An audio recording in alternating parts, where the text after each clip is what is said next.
Did you ever wonder how Octane, Auburn's premier car club, came into existence? Well, let me tell you a story.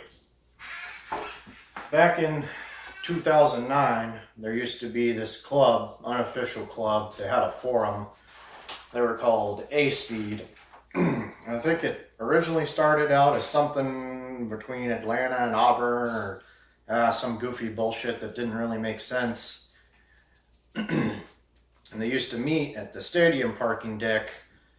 Didn't have permission from anybody. It was just a car meet. Nobody cared. It wasn't a big deal.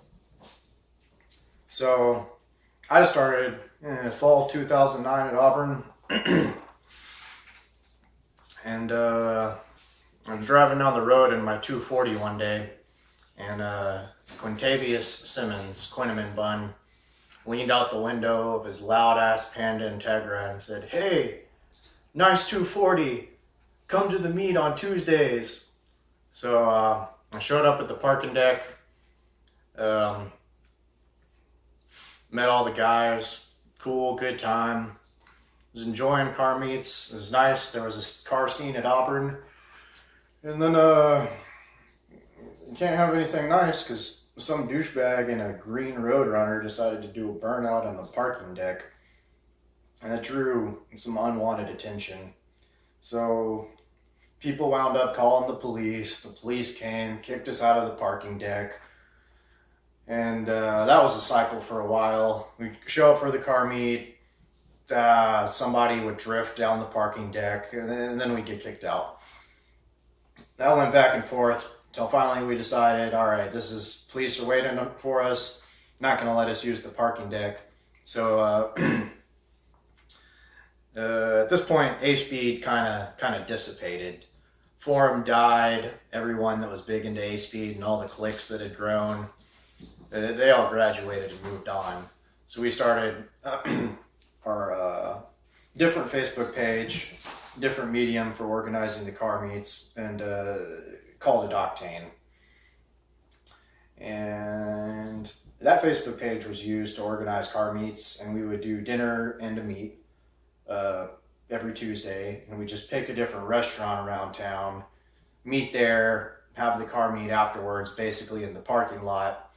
And that got to the point where people would be doing stupid stuff, highway pulls in front of the restaurant, back and forth down the street, restaurant owners asking us to leave. And that finally wasn't working out anymore.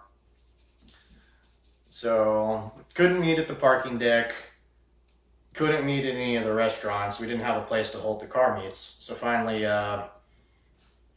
John Locke stepped up to the plate and he was like, cool, we're going to become a official sanctioned organization, permission from the university to have our car meets there. So we started going through that paperwork process and having the meets in the parking deck by the Hill Dorms, Poultry Science Building. Can't remember the name of the parking deck, but that's where the meets are now. And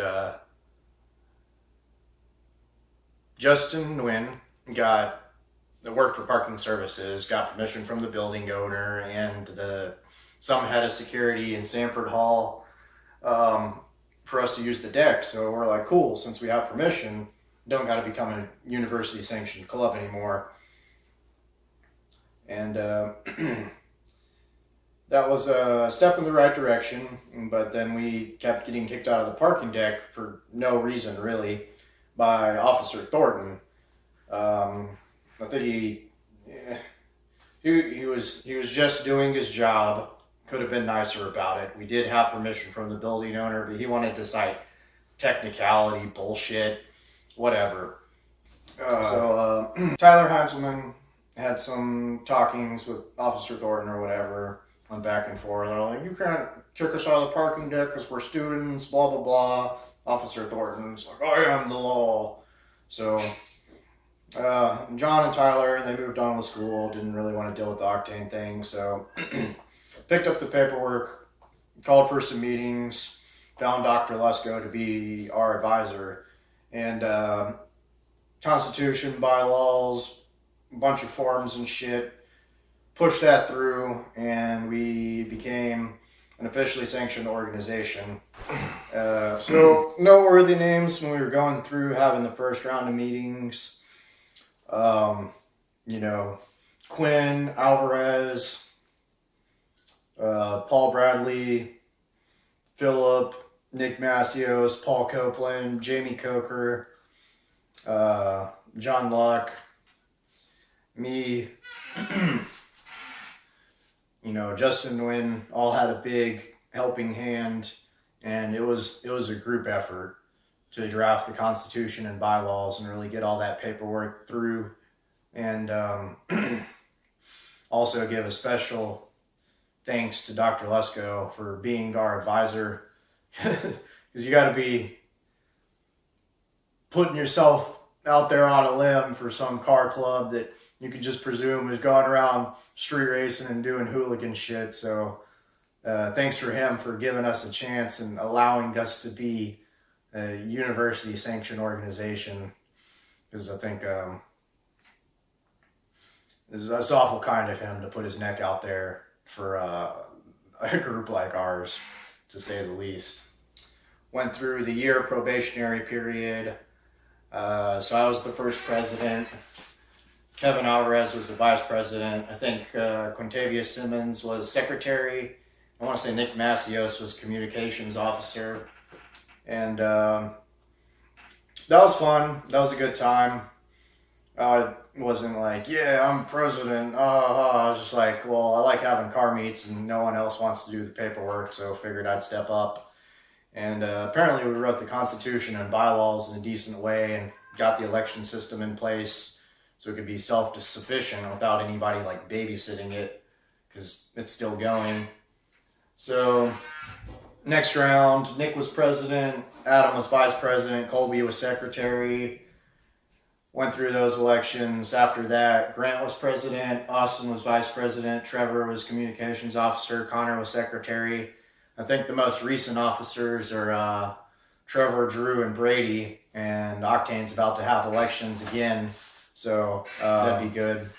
But yeah, I just want to give you a little history of the club, kind of let you know where that originated from.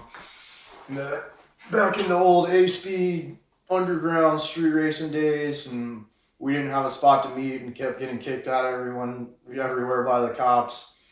You know, they're just doing their job. The business owners had every right to complain, like, we're being hooligans. But yeah, so shout out, thank all of the guys that went through and worked, put this thing together, that you have a place to meet, and be grateful for it. Take care of the parking deck, keep it clean, and don't get kicked out and ruin it for everybody.